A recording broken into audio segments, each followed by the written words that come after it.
নমস্কার করে বলুন। প্রমাণ দিতে হচ্ছে লাইনে দাঁড়িয়ে কষ্ট করে তাদেরকে কেন্দ্রীয় সরকার থাকতে হবে। এই ভোটের রাজনীতিতে যুক্ত করে তাদেরকে দিনের পর দিন আজকে বিপর্যস্ত করছে। বহু মানুষ প্রাণ হারিয়েছেন। তার বিরুদ্ধে আজকে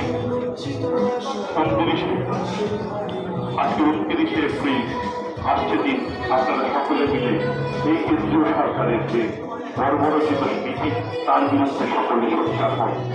আপনারা সকলে মিলে এক নিঃশব্দ বিপ্লব করে 29 এপ্রিল পুনরায় এই কেন্দ্রীয় সরকারের বঞ্চনার প্রতিবাদে ঘাসের ওপর জোড়া ফুল চিহ্নে ভোট দিয়ে আপনার আমার সকলের প্রিয় প্রার্থী অরূপ রায়কে বিপুল ভোটে জয়যুক্ত করেছি।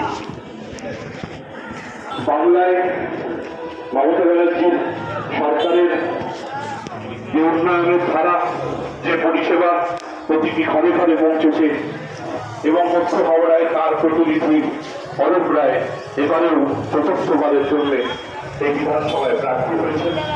আগামী 29 এপ্রিল এই মৎস্য হাওড়ার নির্বাচন এই 33 নম্বর এবং 42 নম্বর